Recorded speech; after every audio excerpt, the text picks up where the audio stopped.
My name is Everly Monroe. I am 69 years old, and a few months ago I sat alone in a hospital room, holding the hand of my husband Carlton during his final days. We had been married for 47 years. That room 306, was quiet, sterile, and still. The only sound was the slow, mechanical rhythm of the heart monitor, which felt like it was ticking down the final moments of my life as well. Down the hallway in room 304 I heard laughter, children's voices, the scrape of chairs, the crinkle of flower wrappers. That room was full, overflowing with family, with warmth, with life. I counted at least 10 visitors the day before. Their grandfather had opened his eyes again, and it became a celebration. But our room, no one came. Carlton and I had 2 children, a son and a daughter. We'd raised them with love, discipline, and sacrifice. We went without so they could have more. Birthdays, soccer games, school concerts, we were there for everything. But when Carlton collapsed from a stroke and was rushed to the ER, our phone calls went unanswered, or worse, politely declined. I stayed by his side for 7 days straight, never leaving except for coffee and the occasional stretch in the hallway. The nurses offered me a cot, but I refused. I couldn't bear the idea of missing even a moment in case he opened his eyes. On day 7, Dr. Whitaker came in mid-40s, kind, composed, with tired eyes. "Miss Monroe," he said gently, "I'm afraid there's been no improvement. I wish I had better news." I nodded, swallowing the lump in my throat. "Thank you, doctor." He hesitated. "Is there anyone I can call for you? You shouldn't have to go through this alone." I gave the same lie I'd repeated for days. "They're coming. They live far away." He nodded, but we both knew the truth. The visitor log was blank. The windowsill held no cards, no flowers, just a woman clinging to the final hours of the man she loved. I turned back to Carlton. His hands were thinner now, almost translucent, but I could still see the strength in them. These were the hands that built our first home, that held our babies, that held me through every heartbreak and joy. "I'm here, love," I whispered. "I'm still here." And I would be, until the very last moment. The morning after Carlton's stroke, I made 2 phone calls I never imagined I'd have to make. The first was to our son, Adam. He lives in Seattle with his wife, Natalie, and their 2 teenage boys. He works in tech, something high-level and demanding, though I never quite understood his job title. Carlton was always so proud of him, said he'd gone further than either of us ever dreamed. When he picked up, his voice was clipped and rushed. "Hey Mom, can we make this quick? I'm just heading into a meeting." I forced myself to stay calm. "Adam, your father's in the hospital. He had a stroke yesterday. The doctors aren't sure if he'll wake up." There was a pause, long and uncomfortable. Then, "How bad is it?" "It's bad," I said. "They've got him on life support. I think you should come." Another pause, longer this time. "Mom, I'm in the middle of a huge project right now. It's a critical window. Can you keep me updated? If things get really serious, call me back." I wanted to scream that this was already as serious as it gets, but I swallowed it. "All right," I whispered. "I'll keep you updated." The second call was to our daughter, Madeline, who lives in Scottsdale with her husband, Trevor, and their 3 young kids. She runs a boutique downtown and always seems to be on the move. She answered on the 3rd ring. "Hey Mom, everything okay?" I repeated the same news: stroke, hospital, life support. Madeline sighed. "Oh no, poor Dad. But Mom, I can't just drop everything. Do you have any idea how much a last-minute flight costs these days? And Trevor's got a huge open house coming up." I stood there, phone pressed to my ear, feeling like a stranger in my own life. "I just thought, maybe you could be here," I said. "Dad's strong," she replied. "He'll pull through. Let me know how things go, okay?" That was 5 days ago. Neither of them called back, not even once. I looked at the empty chair beside Carlton's bed, the one that should have held our son, or our daughter, but it held no one. In room 304, someone was singing Happy Birthday. In room 306, I sat in silence and wondered how love could become so distant, so forgettable. Before all of this, before the stroke, before the silence, Carlton was the strongest man I knew. He started as a laborer at a construction company called Holloway Sons when he was just 24. Over the years, He climbed the ranks and became a respected site supervisor. He didn't wear suits or sit in boardrooms, but he built homes, real homes. He used to say, "My work keeps the rain off someone's baby." For 23 years, that's exactly what he did. Brick by brick, beam by beam. Then came the crash, the housing crisis that swallowed so many lives. Carlton was laid off 2 weeks after his 60th birthday. Half the crew gone overnight, just like that. I still remember the day he came home early. He stood in the kitchen, hands trembling, holding a cardboard box with his hard hat and lunch container inside. "They said they're sorry," he mumbled, said they had no choice. We sat at the table in silence for a long time. Neither of us knew what to say. After 40 years of working nonstop, my husband suddenly had nowhere to go. At first he stayed hopeful. He printed resumes, ironed his shirts, left the house every morning like it was a job in itself. "Construction always bounces back," he said. But months passed, then a year, no callbacks, no interviews. He was competing with men half his age, and his back couldn't take the labor anymore. That's when the distance began. Adam, always ambitious, didn't know how to relate to a father who wasn't a provider anymore. He had built his identity on success, and Carlton, unemployed and aging, no longer fit into that narrative. I remember that Thanksgiving. Adam and Natalie had driven down with the boys. Carlton was over the moon, even though he hadn't worked in 8 months. Over dinner, Adam asked, "So, Dad, any luck on the job front?" Carlton straightened up. "Got an interview next week with a landscaping company." Adam chuckled softly. "Landscaping? Isn't that a step backward?" Carlton looked down at his plate. "Work is work." Adam shook his head. "I just don't understand how you let this happen. Didn't you see it coming? Didn't you plan?" The table fell silent. Even the kids stopped eating. Later that night, I found Carlton in the garage, sitting at his old workbench, staring at his hands. "I embarrassed him," he said. "No," I replied. "He embarrassed himself." But deep down, we both knew something had shifted, and it might never shift back. Carlton eventually found work again, about 10 months after he was laid off. It wasn't glamorous. He got a job as a maintenance technician for the local school district. The pay was half of what he used to earn, and the benefits were minimal, but he took it without hesitation. "It's honest work," he said, "and it'll help us stay afloat." And it did, barely. He started waking up earlier, coming home later, and taking side jobs on the weekends just to make ends meet. He was in his 60s, working harder than most men half his age, but he never complained. At least not to me. What he didn't say out loud, I could see in the way he moved slower, winced more, and smiled less. Then one day, Madeline called. She sounded frantic. Their 3rd child had just been born. Trevor's real estate business had hit a rough patch. They were behind on the mortgage, and medical bills were piling up. She needed $5,000. Carlton didn't even flinch. He nodded once, went to the bedroom, and pulled out the paperwork to cash out a portion of his already small retirement fund. That money was supposed to keep us going in our later years. Instead, we ate canned soup and rice for months while Madeline posted pictures from a spa weekend 2 months later. There was no thank you, no acknowledgement, just hashtags about self-care and deserved rest. Carlton saw the pictures. He never said a word, just turned off the computer, went outside, and sat on the porch alone for an hour. It wasn't just Madeline. When Adam's oldest got accepted into a private middle school, Carlton sent a generous anonymous scholarship to help with tuition. He pawned his favorite drill set to do it. He never told me. I found out only much later. At first I thought our kids were just busy.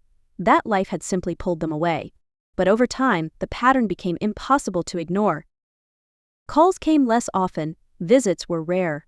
Carlton's birthdays were marked by silence, unless I reminded them. Holidays became smaller, quieter. Eventually it was just the 2 of us setting the table for 6. Carlton never complained, but he started keeping more things to himself. I'd catch him staring out the window longer, smiling less, carrying a weight he never let me see. But now, in hindsight, I understand. He was protecting me. From their absence. From the pain. From the slow erosion of a family we once believed would never drift apart. And he carried that burden quietly so I wouldn't have to. Carlton passed away on a quiet Tuesday morning, just as the sun was rising behind the hospital parking lot. I had dozed off in the chair beside his bed, my fingers still curled around his. The change in the beeping of the monitor woke me. It slowed, then stopped. Dr. Whitaker arrived quickly, along with 2 nurses I had come to know by name. They moved with practiced grace, adjusting wires and checking vitals, but I could see in their eyes they already knew. "I'm so sorry, Mrs. Monroe," the doctor said gently. I nodded. I couldn't find words. I had known this moment was coming, but the finality still hit like a blow to the chest. After the necessary paperwork and quiet goodbyes, I began gathering my things. As I folded Carlton's sweater into my bag, Dr. Witter returned with a manila envelope in his hands. "Your husband gave this to me 3 days ago," he said softly. "He asked me to give it to you only after everything." I took the envelope with shaking hands. It was heavier than expected. Inside, I felt something metallic, maybe a key and folded papers. "He was very clear about the timing," the doctor added. "He said you should read it alone." I thanked him, though the words barely left my mouth. Outside, the sun was too bright. The world too alive for a day like this. I sat in my car, holding the envelope against my chest like a lifeline. Finally, I opened it. Inside was a small brass key and a letter written in Carlton's familiar handwriting. "My dearest Everly, if you're reading this, then I'm gone. And I'm so sorry for that. I never wanted to leave you alone, but I knew this day would come. I need you to go home and check the back of our bedroom closet. Behind my old boots you'll find a small safe. The key in this envelope opens it. The password is the day we met, October 14, 1974. You were wearing that blue dress and laughing at my terrible joke about the rain. I knew then and there you were it for me. What's inside isn't just money or things, it's what I've been holding on to for years. But before you open it, know this: loving you was the greatest privilege of my life. You were always enough, you were everything. Forever yours, Carlton." I sat there crying in the front seat, reading his words over and over, as if doing so could somehow bring him back. I had no idea what waited for me in that safe, but I knew whatever it was, it came from love. When I got home, the house felt impossibly quiet. 47 years of shared life echoed in every room: his slippers by the door, the mug with a chip he refused to throw away, the faint scent of cedar from his flannel shirts. I walked into our bedroom, still holding the brass key, and opened the closet. Just like Carlton had said, behind his scuffed old work boots, there was a small black fireproof safe I had never seen before. I knelt down, hands trembling, and typed the code. 101,474. A soft click, the door opened. Inside, there were several neat stacks of cash, some old jewelry I thought we'd lost, including my grandmother's pearls, and on top of it all, a leather-bound journal with my name on the cover. Written in Carlton's careful print beneath it, what they never knew. I sat on our bed, clutching the journal like it might crumble in my hands, and opened to the first page. January 5, 2013. Adam's birthday. Everly made his favorite cake. We waited by the phone all day. He didn't call. She smiled through it, but I found her in the kitchen wiping tears away while the frosting cooled. I should have said something. I should have held her. I flipped ahead. July 19, 2014. Madeline called today, asking for help with back-to-school expenses. Said Trevor's business was tight. I saw on Facebook last week they bought a new patio set. I cashed in one of the CDs to send her the money. Told Everly it was a good investment, maturing early. Page after page, Carlton had recorded every moment of heartbreak. Every time our kids didn't call, didn't visit, didn't care. But it wasn't bitterness that filled those pages, it was love. A painful, sacrificial kind of love that tried to protect me from seeing how far our children had drifted. November 28, 2015. Thanksgiving. Adam didn't come again. 3rd year in a row. Everly still set his place at the table. I told her maybe next year. I called Adam after dinner, he didn't pick up. I left a message about how good the stuffing turned out. May 8, 2016. Mother's Day. Everly planted roses. I saw her check the mailbox 3 times for a card. I ordered flowers and signed the note, "Love, Madeline and the kids." She smiled when they arrived. Said, "At least they remembered." I couldn't bear to tell her otherwise. Every entry was dated, specific, heartbreakingly honest. Carlton hadn't just been a husband. He'd been a quiet guardian shielding me from the full weight of our children's indifference. Creating illusions of care, sending birthday cards, holiday gifts, flowers, all in their names, all from him. He had spent years holding back this truth, not to deceive me but to protect my heart. The further I read, the more I cried. But it wasn't just sadness I felt. It was awe. A man who loved so deeply that he chose to carry the pain alone so that I didn't have to. That's the kind of love most people never get to see. And I had lived inside it for nearly half a century. Carlton's funeral was held on a rainy Thursday morning at St. Agnes Chapel, the same place we had said our vows 47 years earlier. 19 people came, neighbors, former co-workers from the school district. Mrs. Albright from next door brought banana bread. The Ramos family helped with flower arrangements. They were the people who had become our real family quietly, steadily when our own children had vanished from our lives. Adam and Madeline arrived 15 minutes before the service began. They looked like they had stepped out of a catalog. Adam wore a tailored black suit and polished shoes. Madeline had on a designer coat I recognized from one of her Instagram posts. Christmas gift from Trevor, she had captioned. They sat beside me in the front pew, stiff and silent.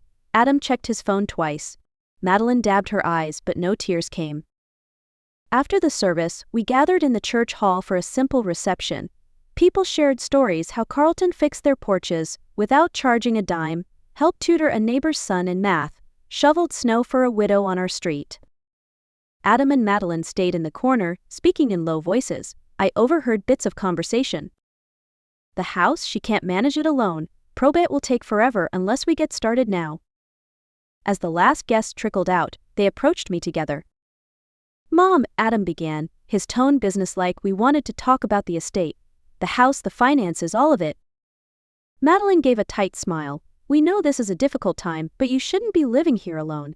It's too much. We were thinking maybe we could help sell the house and find you a place more appropriate. Like a senior community," Adam added, "with activities and support. You'd be around people your age." I looked at them, these two strangers wearing my children's faces. "And you think now is the right time for this conversation?" I asked quietly. "We're just trying to help," Madeline said. "You don't have to do it alone." I reached into my purse and pulled out Carlton's journal. "Do you know what this is?" I asked. They both stared at it, confused. "This is the truth," I said. "Page by page, your father wrote down every sacrifice he made for you. Every dollar he sent anonymously. Every time you didn't call. Every lie he told to protect me from knowing how far you had drifted." I opened to a random page and began to read aloud. May 14, 2017. Adam's son was accepted to private school. Tuition steep. I sold my grandfather's watch to help. Signed the check as a scholarship donor. Everly doesn't know. She thinks it was a gift from the school board. Adam paled. Madeline blinked rapidly, suddenly struggling to breathe evenly. "You say I shouldn't live here alone?" I said. "But I've been alone for years." And in that moment, the silence spoke louder than anything they could say. 6 months after the funeral, I stood in the international terminal at LAX, with a boarding pass in one hand and Carlton's journal in the other. My destination, Ireland. It had always been his dream to visit the land his great-grandfather left behind in 1921. He'd researched our genealogy for years, tracing his roots to a small village in County Kerry. We used to talk about going together someday, but someday had a habit of slipping away. Now it was just me, and a promise I intended to keep.